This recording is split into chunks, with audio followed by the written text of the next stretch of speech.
3 years ago, at the G20 Leaders Summit in Hamburg, we delivered the final recommendations of the Task Force for Climate-Related Financial Disclosures, the Tcfd. Since that time, over 2,000 major companies with market capitalizations of over $20 trillion have become Tcfd supporters. Even more impressively, financial institutions controlling balance sheets of over $150 trillion have been demanding the type of clear, consistent, and comprehensive climate disclosure that the Tcfd brings. And that's why it's so significant that the UN Sustainable Stock Exchanges are releasing model guidance. This will empower stock exchanges to implement Tcfd disclosure in a consistent way, in an impactful way, so that investors can make their own judgments about where to allocate capital so that they can manage climate risks and seize the opportunities in the transition to a net zero economy. Congratulations. Last year, we called on stock exchanges across the world to join a coalition that will help listed companies disclose climate data against that single Tcfd standard. If all companies do this, it will enable investors to better deploy the trillions needed to decarbonize our economy and fund green industries. The guidance we're launching today brings the ambition of net zero that much closer, and we're proud to be co-chairing this coalition alongside Johannesburg Stock Exchange. In co-chairing this United Nations Sustainable Stock Exchanges workstream, we've witnessed a truly global shift in the commitments towards climate-related disclosure. As an exchange, we want to empower our issuers to publish disclosures that are material to the growing number of sustainability-led investors. We really hope that the publication of the guidance will set a clear benchmark for companies and raise the disclosure worldwide.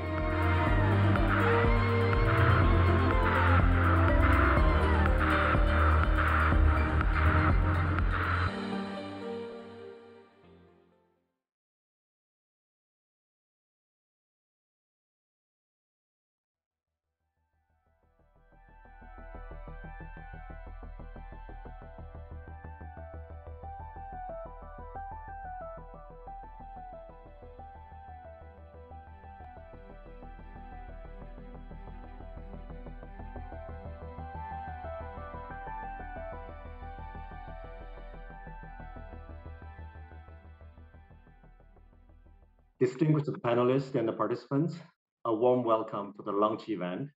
My name is James Zhang. The SSE initiative is a UN partnership program organized by UNCTAD, the UN Global Compact, UNFFI, and the PRI. It has a partnership over 100 stock exchanges worldwide with a total market cap of $90 trillion. SSE provides a global platform for key stakeholders to enhance performance on environmental, social, and governance issues and encourage sustainable investment, including the financing of the SDGs. Today, we launched two important sustainability instruments, the SSE Climate Disclosure Model Guidance and SSE Action Plan on making markets more climate resilient. These two documents complement each other and provide exchanges with powerful tools to strengthen their markets' climate disclosure and resilience. The model guidance provides a template for exchanges to address their issuers and educate listed companies on how to implement high-quality climate disclosure. The action plan is a strategy handbook to exchanges, giving them ideas for how to lead by example and influence their markets to become more resilient. It helps exchanges to prepare for the low carbon and more sustainable future. It is our great honor to have three distinguished leaders in the sustainable finance world. They are Mark Carney, Leila Fourie, and David Schremer. Mark is appointed UN Special Envoy for Climate Action and Finance in 2019. He was asked by the UN Secretary General to engage the financial sector in climate action in the run-up to COP26 in November this year. Prior to this, He was the governor of England, Bank of England, and Mark was instrumental in the establishment of Task Force on Climate-Related Financial Disclosure, or Pcfd. Leila has been the CEO of Johannesburg Stock Exchange since 2019. The exchange is the largest in Africa and one of the founding signatories of SSE. Under Leila's leadership, the Johannesburg Stock Exchange is further expanding its engagement in green and sustainable finance. David has been the CEO of the London Stock Exchange Group since 2018, and under David's management, London Stock Exchange Group has recently become the first exchange to commit to net zero under the United Nations Climate Change Race to Zero. Leila and David are the co-chairs of the SSE's 100-member Climate Disclosure Advisory Group for the Model Guidance and Action Plan.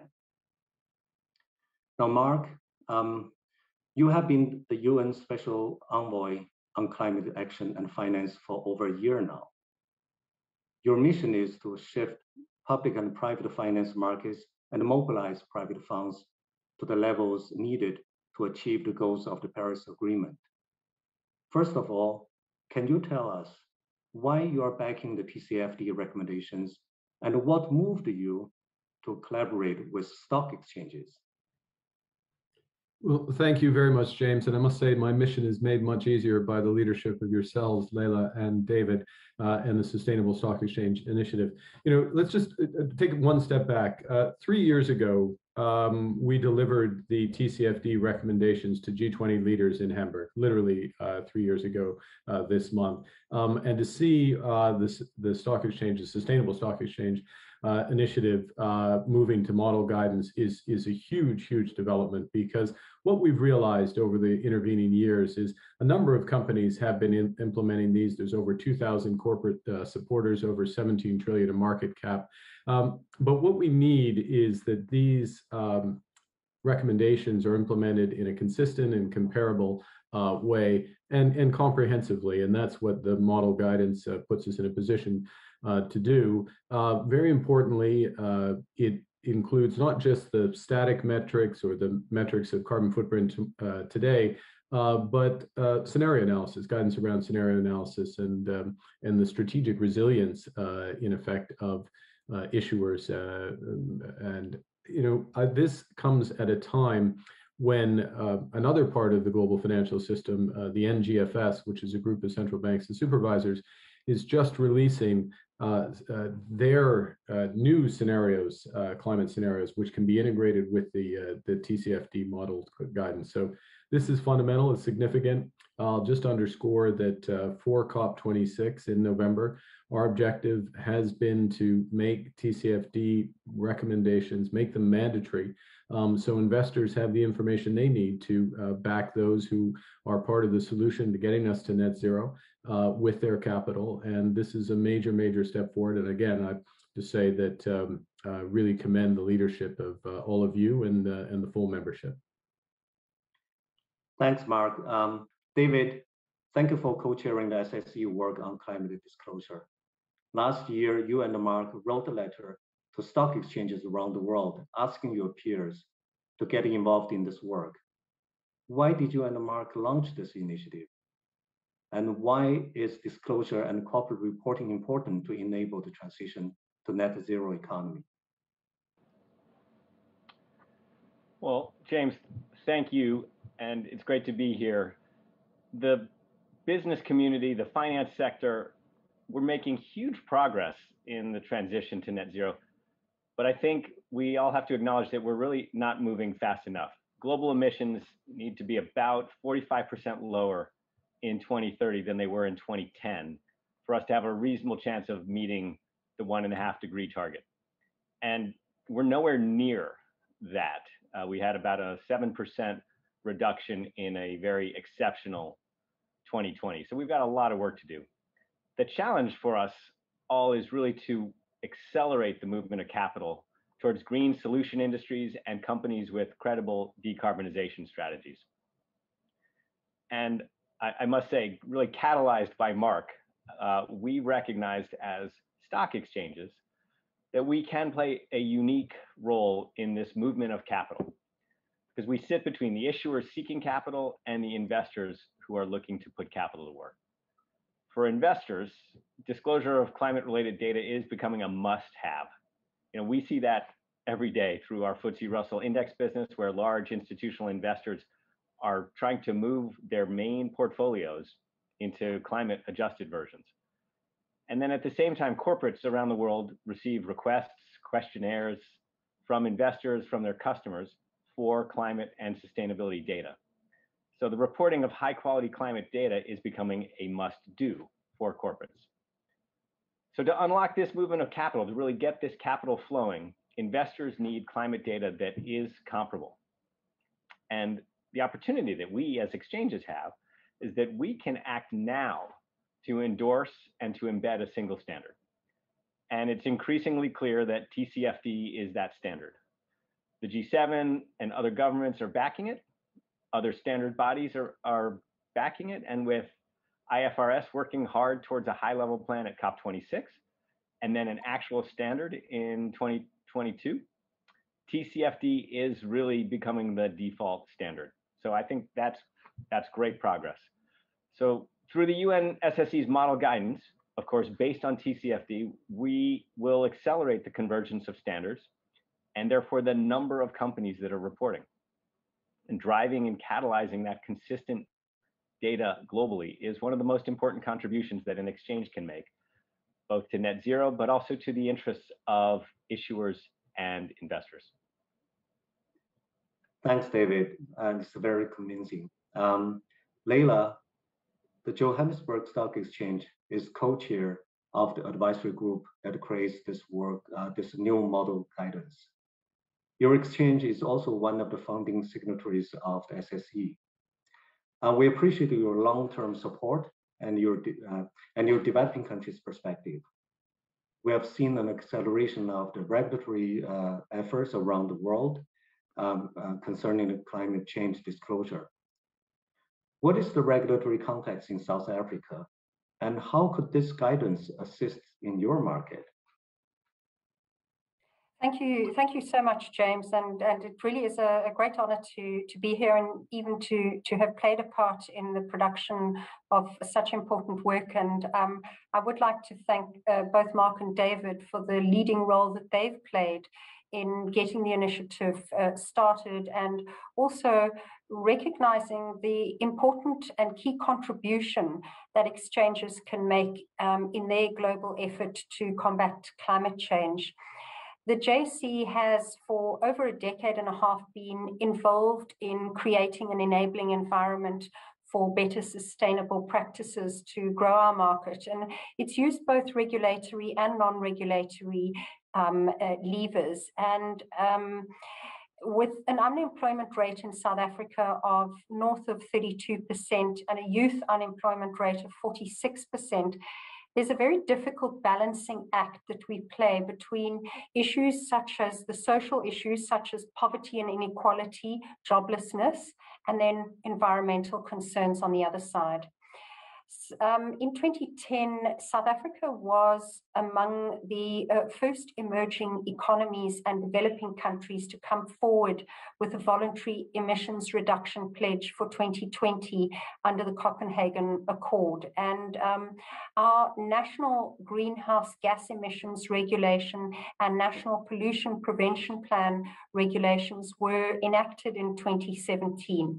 There's quite a long list of efforts at a national level in the climate policy development space. But most notably, I'd say the signing into law of the carbon tax bill in 2019 and the submission of what we call which is the intended nationally determined contribution, or NDC, in 2015, which was in the lead up to the negotiations of the Paris Agreement. The NDC is the cornerstone of South Africa's climate change response, and it effectively sets out the country's contribution to the global climate change effort, and that's in line with the United Nations Framework Convention on Climate Change. Our draft, our sort of updated draft NDCs are currently going through a stakeholder consultation process, and we look forward to those being finalized. Now, to enable development and implementation of these policies, any country must put in place elaborate and consultative climate and governance systems. And we have, I believe, put in place one of the more elaborate and consultative governance systems for climate among developing and emerging economies. And as the country moves to implement its national climate goals and really to ramp up its ambition to the Paris Agreement, it faces quite a few domestic challenges which we have to acknowledge. Some of these are around, for example, policy uncertainty and delays in implementation, limited public sector capacity and dedicated financial resources. And of course, these challenges are not unique to South Africa, and they are prevalent in many developing economies. And given the very fine balancing act that the government needs to play in enabling a just transition environment, it is pretty much to be expected. The private sector also has a role to play in supporting the necessary transition, and it's in South Africa usually at the forefront of experiencing the impact of global trends. Already, the extraterritorial implications of regulatory changes and investor sentiment and action in other jurisdictions are being felt locally. And so local corporate and investors are assessing the climate risk and the opportunity far more dynamically than potentially the pace at which public sector might do so. Guidance such as that, which we are launching today, will help a spectrum of entities, whether they're listed or unlisted, but to consider the climate-related governance risks and opportunities, and that is regardless of the maturity of the regulatory context. Thanks, Leila. Interesting experience in South Africa. Leila, I just wish to ask a further question. Climate change and its adaptation to it may affect the emerging market differently to how it affects developed markets. So can you elaborate on this and a possible scenario applicable to economies heavily tied to fossil fuels? How should they act on their commitment to the Paris Agreement? James, this is indeed a very complex issue, and South Africa will experience higher temperatures of more than 4% rise, and I alluded to this earlier, than the global average, and that's basically based on climate modeling. In terms of the South African context, I think on the one hand, South Africa is a resource-rich economy, and we are endowed with an abundance of natural resources such as coal and increasingly gas. And in the past, these have presented economic development opportunities for the country. And as an emerging economy, we have massive developmental needs, and we have large pockets of poverty and an urgent need to create jobs. Natural resources have historically been the backbone of South Africa's development. Eskom, our national energy utility, accounts for 42% of the country's GHG emissions and over 90% of the energy produced. And Sasol accounts for 11%, mainly due to its coal to liquids technology. So on the other hand, South Africa is also very well endowed with renewable energy sources. It has solar radiation and wind that ranks possibly amongst the highest in the world. The Southern African region, and in fact the whole of Africa, has sunshine all year round. And I know that my colleagues in my industry peers in the UK might find that quite unusual. But South Africa's annual 24-hour global solar radiation average is around 220 watts per meter squared, and that compares with around 150 watts per meter squared for parts of the USA, and about 100 watts per meter squared for Europe and the UK. And so for us, really, the challenge is to develop renewable energy value chains and regulations, as well as to incorporate these resources into the mainstream economy without stranding these communities and assets that rely on coal-based activities.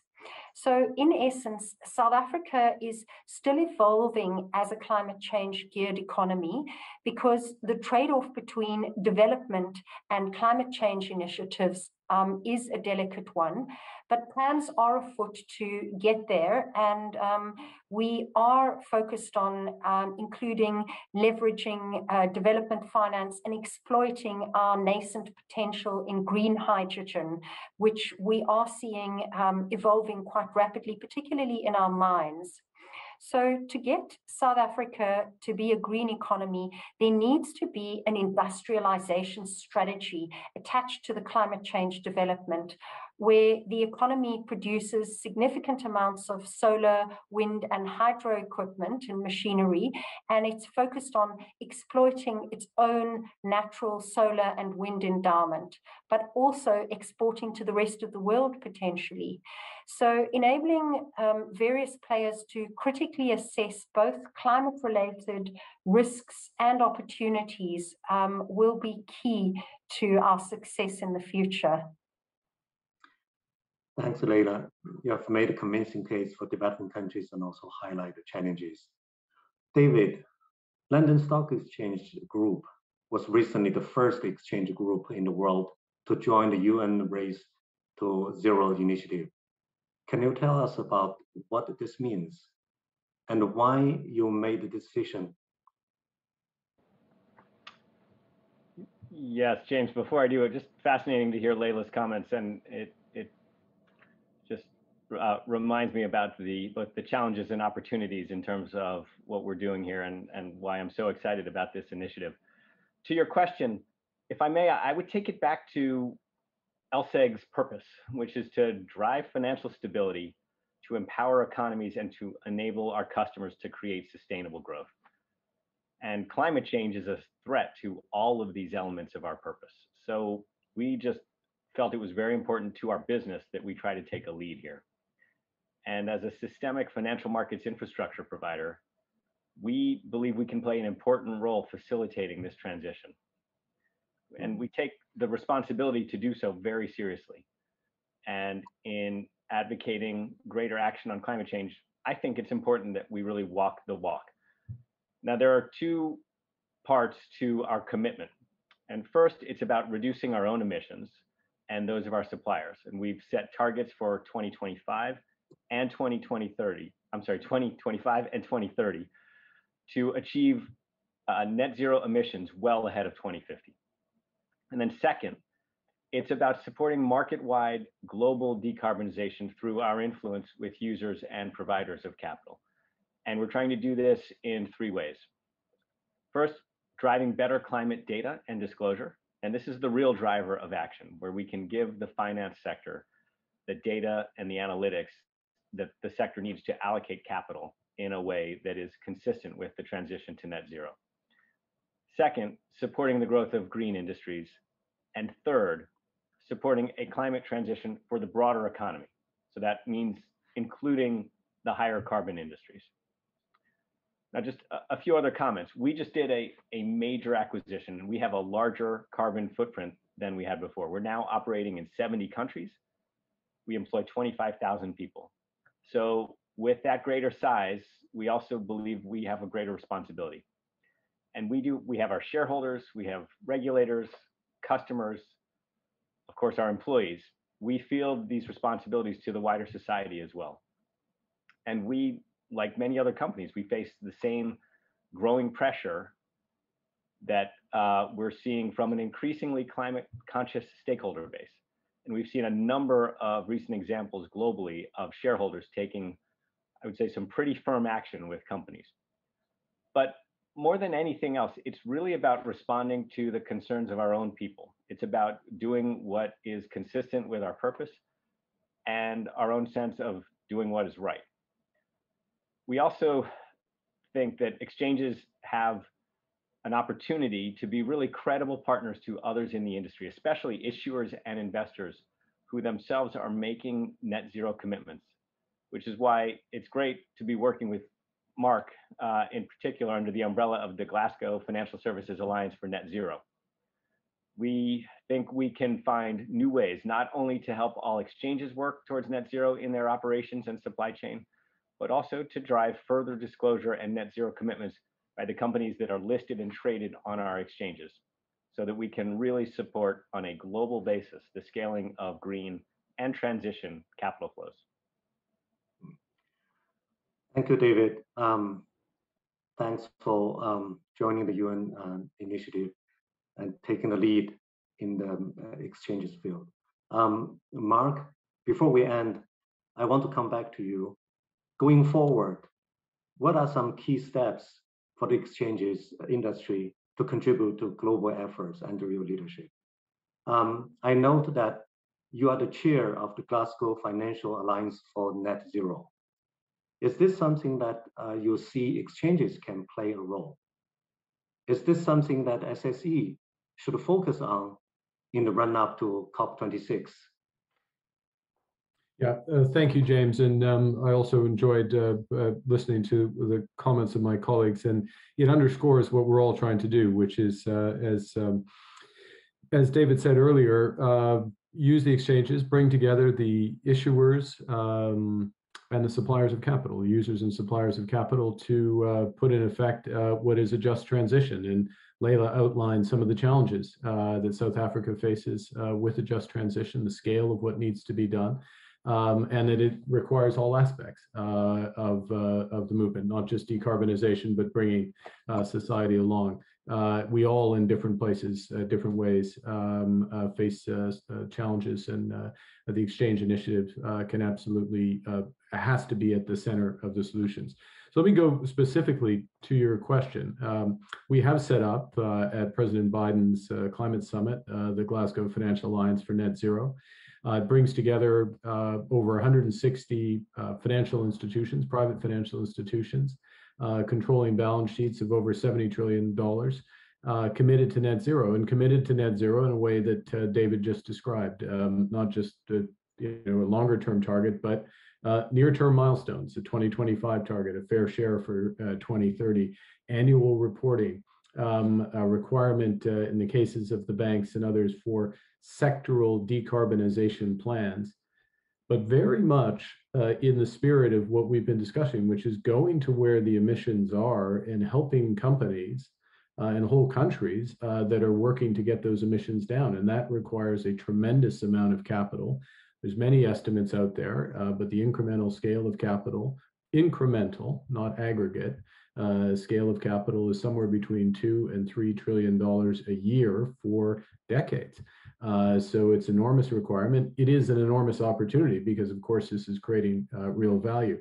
So what we have this table of private sector entities, banks, insurers, pension funds across the board committed to net zero. We're going to grow that table, and the exchanges are absolutely central to this, as they are in so many things in financial services. David is at the table, and the chair with the has a chair at the steering group for GFANZ. And when we think about the contributions, I think we've touched on a few of them today. It all starts with disclosure, and that's why the model guidance is so fundamental.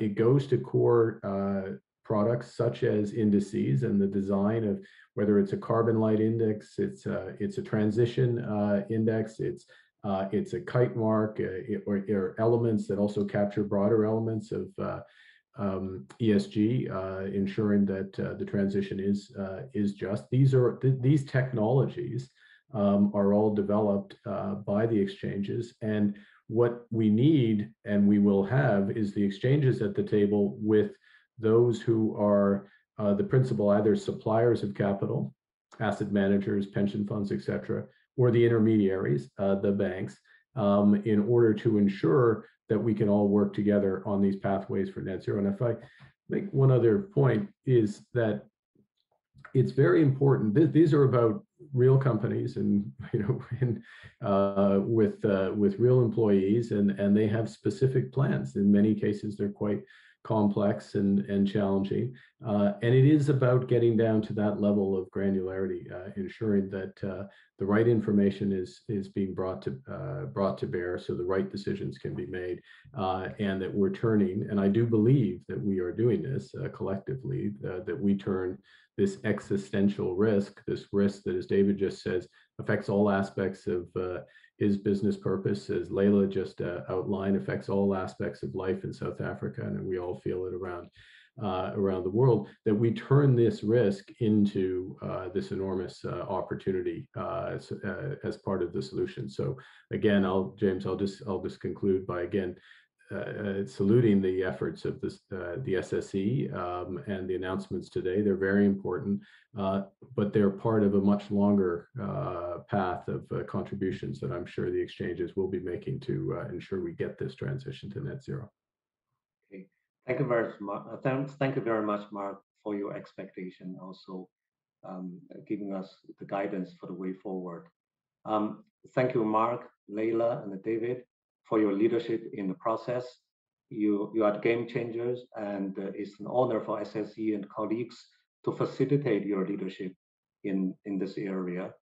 Our next steps for the SSE will include training for issuers and exchanges on climate disclosure, and also to formulate net zero alliance among the exchanges to be announced at the COP26 as a part of the broader Glasgow Financial Alliance for Net Zero under Mark's leadership. Thank you very much for all, and dear participants, please stay online for the technical session. My colleague Anthony Miller and his team will walk you through the details of the new model guidance and action plan. Thank you. Thank you very much.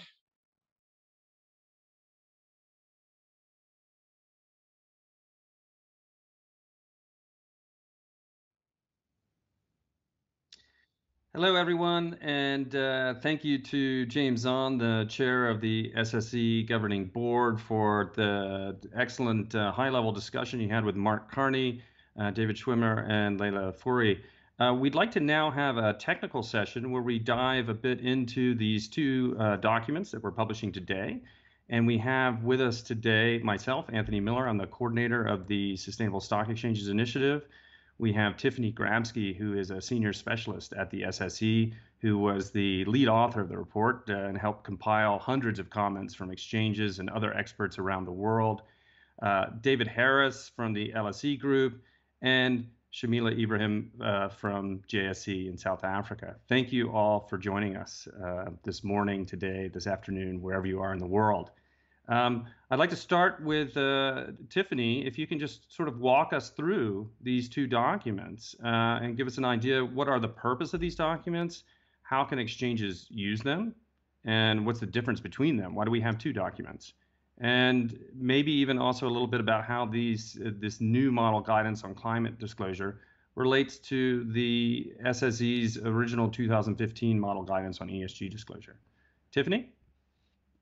Sure. Thanks, Anthony, and thanks everyone for joining us today. First of all, I'd just like to give a very short overview of how these documents were developed. As most of our work with the SSE, this was a labor of many hands. We worked closely with our advisory group of around 100 experts that work from all the various angles of capital market systems. And through 3 main iterations and hundreds of comments, and most importantly, many, many great examples from around the world and the real world, more importantly, we were able to bring together 2 key guidance documents for actions that we believe can move the needle on climate resiliency of markets. So with the limited time we have to get into the nitty-gritty of these 2 documents, I'll focus today on quickly overviewing the purpose of each, how they can be used, and how they relate to each other. If I could just get the first slide up, Jamie, please. Thanks. So I'll start with the action plan. which can be seen as a toolbox for stock exchanges on climate. Now, this toolbox was not what we initially set out to do. Our intention when we started this project was to provide exchanges with guidance on how to introduce to issuers or to support issuers in aligning their disclosure to the TCFD recommendations, which we've just heard about. However, as we developed that guidance, which I'll speak about momentarily, we realized that there's much more that exchanges can do, as both David and Layla just spoke about, to ensure markets are effectively supported in their TCFD alignment journey. So what we found was that there were 5 key areas where stock exchanges can have the greatest impact in supporting the alignment with TCFD and climate resiliency more broadly. These 5 areas are reporting on climate-related information, communication, evaluation and integration of risks and opportunities, climate data, which we heard a lot about just now, and to promoting change. So for each of these key action areas, we highlighted 2 channels of action. One focused internally within the exchange, where the exchange can update its own procedures and activities to lead by example, or as David said, to walk the talk. And the second channel being externally focused on the market, where exchanges have an important role as an influencer through guidance, education, products, and regulation. So in summary, the action plan is a toolbox for exchanges that can be used to chart a path towards more climate resilient markets. And as I've mentioned, this all started with a key action point within this toolbox, which is in the bottom left-hand corner of this slide, which is guiding markets on climate-related disclosures and alignment to the current best practices, the TCFD recommendations. So if we could move to the next slide, please. I'll give you a brief overview of the model guidance. Now, this guidance is what started all of our work with the SSE Climate Advisory Group, and its objective was very clear. We wanted to provide stock exchanges with a common template to guide issuers on aligning disclosures with the TCFD recommendations. Now, many of you might recognize the name. We also had, as Anthony mentioned, the model guidance on ESG disclosure. And while we go way into detail in the document on how stock exchanges can balance these 2 model guidance documents, it's important to note that this is focusing particularly on climate, but more particularly on climate-related financial disclosures. So this goes a little bit deeper into how we integrate this into financial disclosures. So the guidance itself, the model guidance, gives a brief overview of the context in part 1, but where the rubber hits the road is really in part 2. So part 2 of this document is a copy-paste template that stock exchanges can use to write their own bespoke guidance for their market. It's written in the voice of an exchange, and it aims to ensure global consistency in guidance. That said, there are a number of tips for exchanges for adapting to and addressing to their local market. And as you can see here on the screen, it is laid out in 5 chapters that follow 3 stages of the disclosure cycle. So the first and last chapters outline how issuers can initiate, then later update their disclosure journey through diagnosis of their current practices and updating their practices as they progress. This leads to the second stage of the disclosure journey, which aims to integrate risks and opportunities as covered in Chapter 2. Then Chapters 3 and 4 support issuers in determining what to report, how to report, and when to report this information. This starts the cycle again with the diagnosis of progress and continual learning and advancement. And if we could move to the final slide, please. Thanks. I'd like to highlight a key component of this template, which is the Tcfd checklist. It's often hard to know where to start your journey on disclosure, and we recognize that all markets, all issuers are at different levels of this process.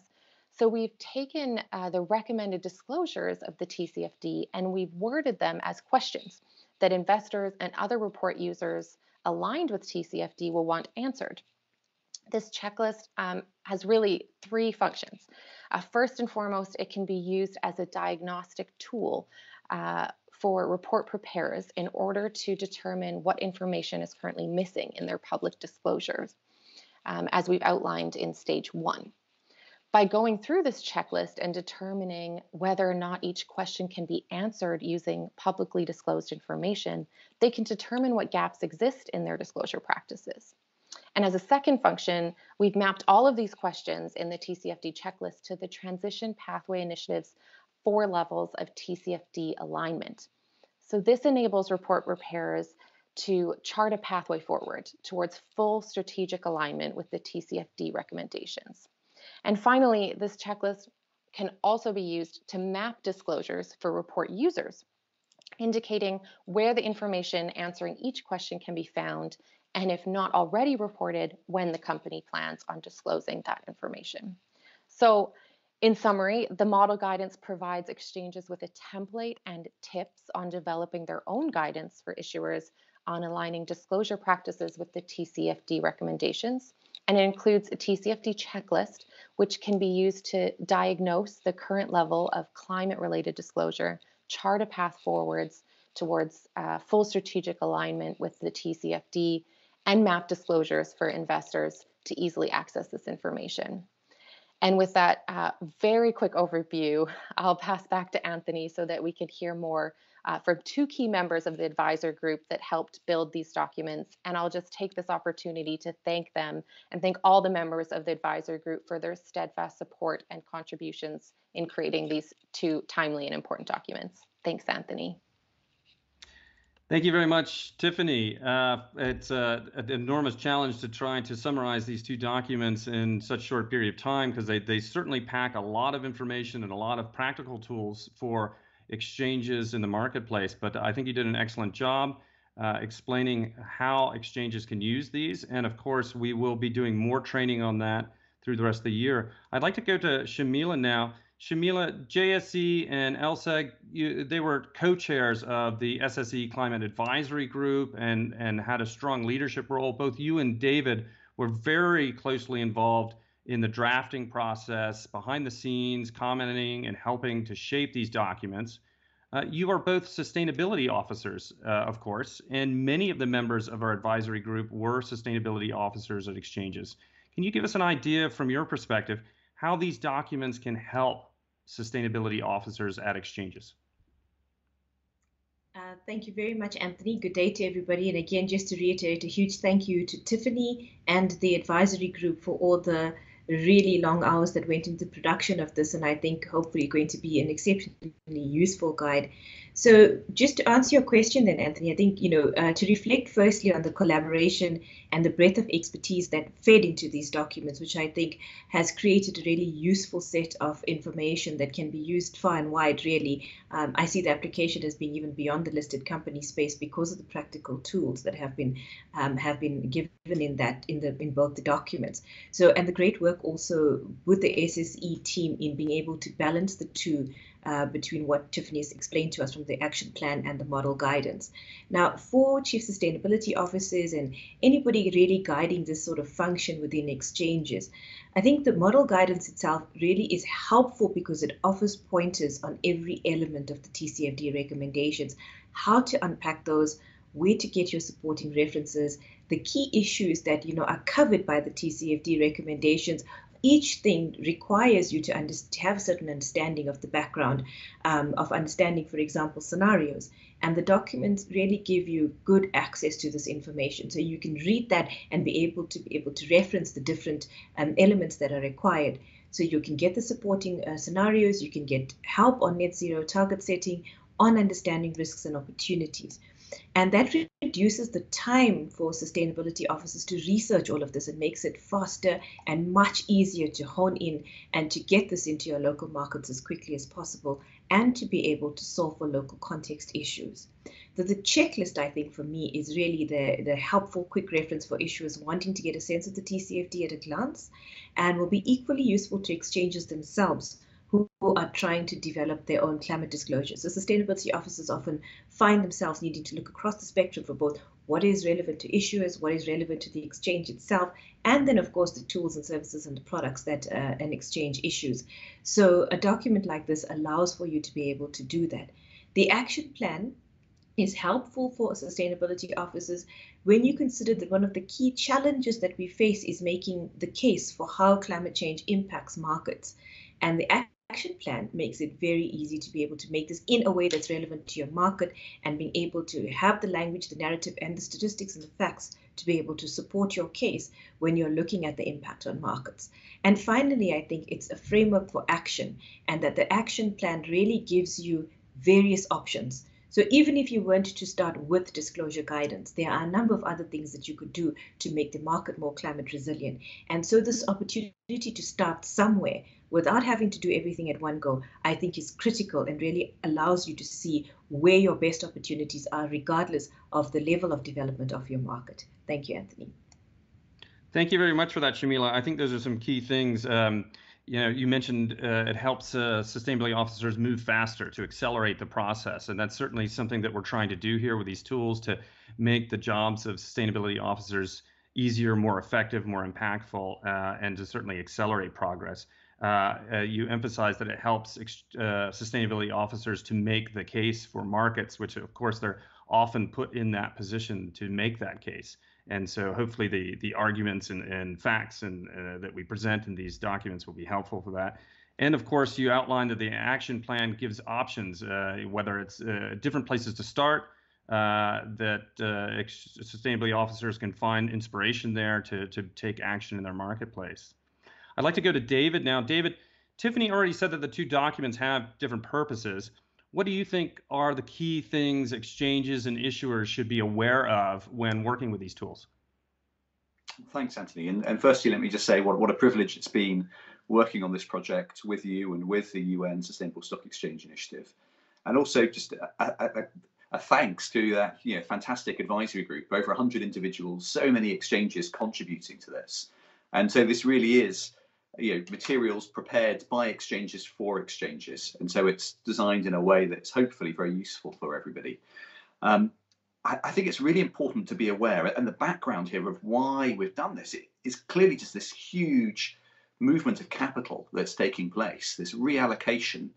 And as David Schwimmer said, we see it in our indexes with this, with this move where investors are taking these very large passive portfolios and reallocating them towards companies which are better positioned on climate, and away from companies which are less well positioned on climate change. And there is this big need for data, and if companies are not disclosing data effectively, investors will be assuming the worst. And that's why we need this consistent data. And so when using the model guidance, it's important to keep it consistent. And that's why it's very simple to use. The idea is that many exchanges can simply take it, cut and paste it, and then turn it into their own document to publish in their own market for their own issuers. That said, there will be some needs to be able to adapt it for local regulation. That should be interpreted in a way that is consistent with global standards. But it's important to make sure that we're reflecting local regulations where they exist, and we're going to see more and more of those coming in. What we've also done is we have provided some examples, and it might be that exchanges, when they take the model guidance, want to adapt those examples and use local versions instead. I think that makes it really practical and really helpful for issuers to see examples of other companies and how they've approached reporting. We have also tried to capture other recent developments like taxonomies.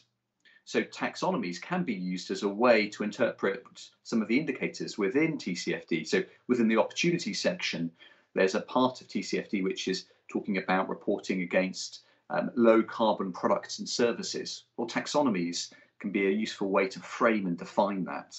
And so we've brought that into the guidance. We've also tried to future-proof this. There is a current TCFD consultation underway at the moment. And so I would recommend to everybody watching this to respond to that consultation. But that consultation covers a number of elements which we have tried to capture already within the guidance. So this includes things like an internal price of carbon, building executive remuneration, and linking it with climate and disclosing around that.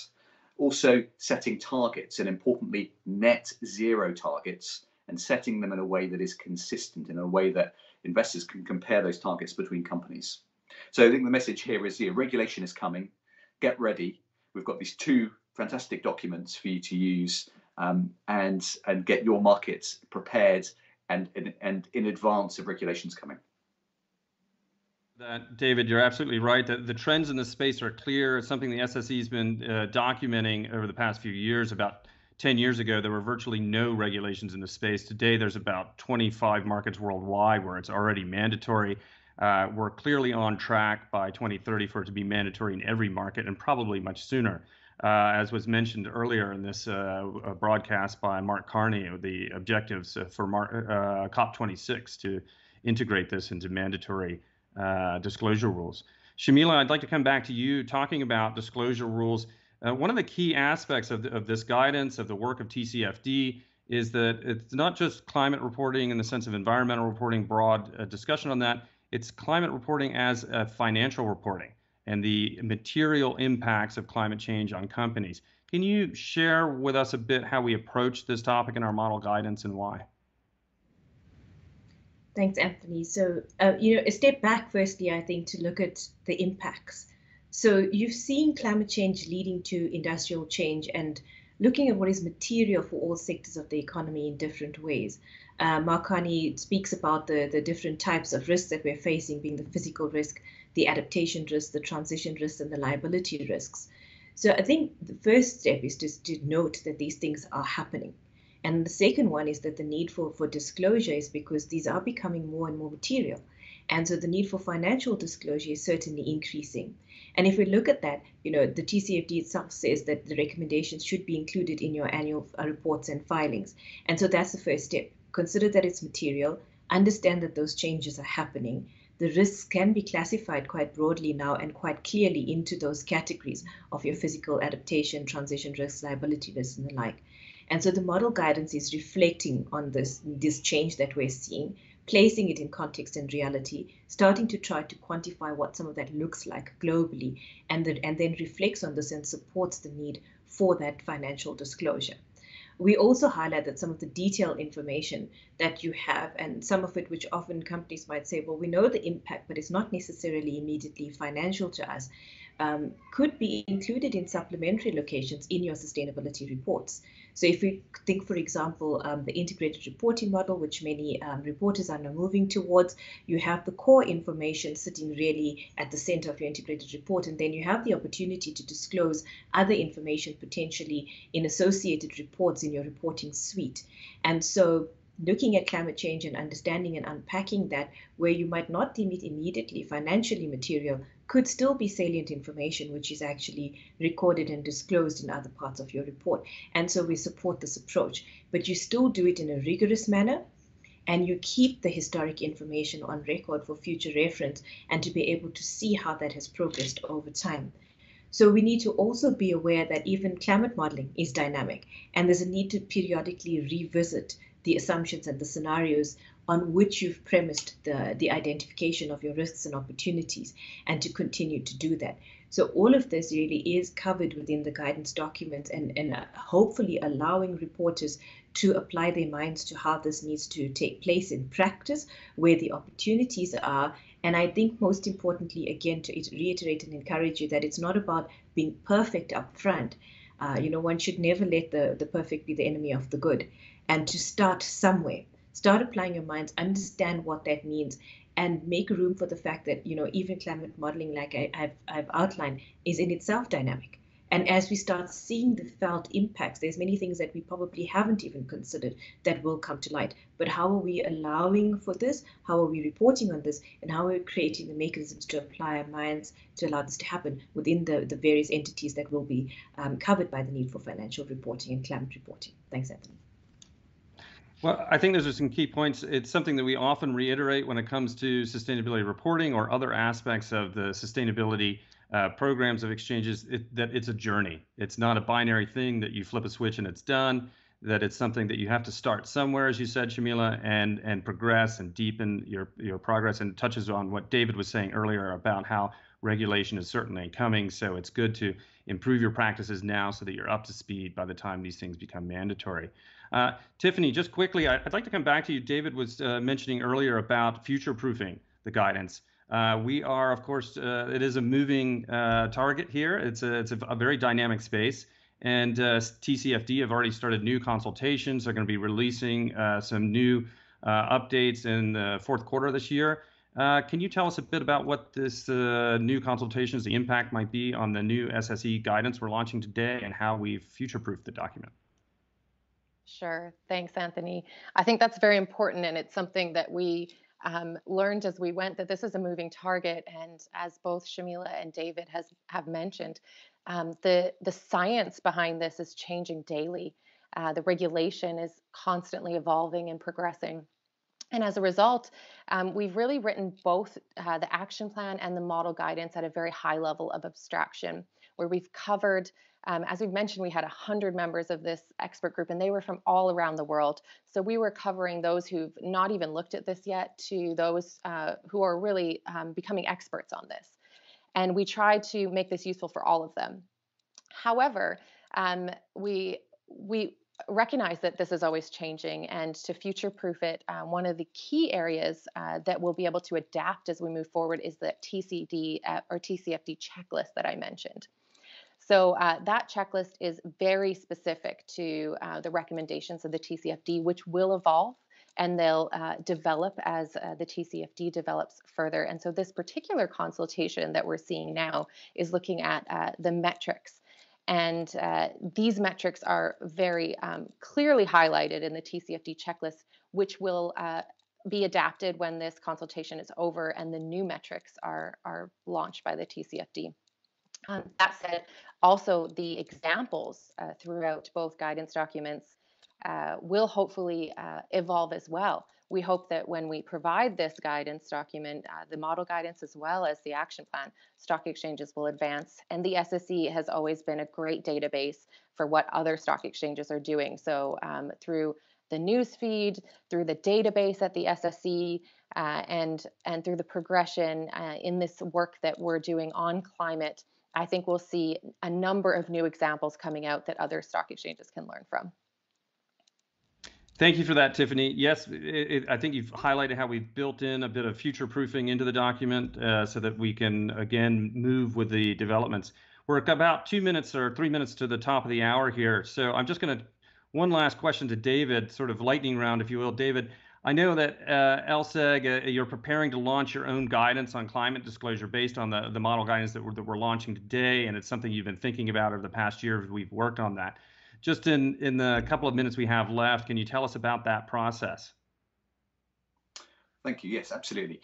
So the ESG reporting guidance was not able to be very specific about a single set of reporting requirements. It was very much focused about good principles on high quality investment grade reporting on ESG. What we're doing with the climate, it can be much more specific because we have one clear framework, TCFD. And that means that you can be much more specific. We've talked about the urgency of climate data.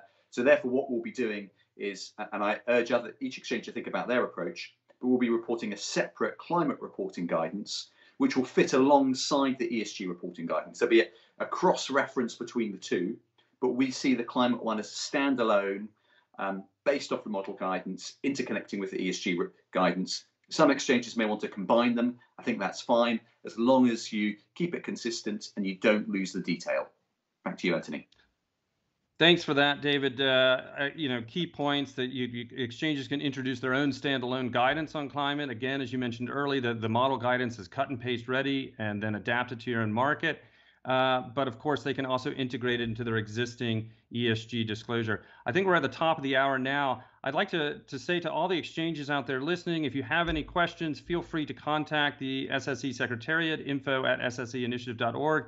To download these products, go to our website, sseinitiative.org, where you'll find all the details and how you can use them. Thank you, everyone on this call, and of course to our high-level speakers who helped to kick this off and to launch this document. And thank you to London Stock Exchange Group for hosting this, and Johannesburg Stock Exchange for being our co-chair in this process. Thank you, everyone.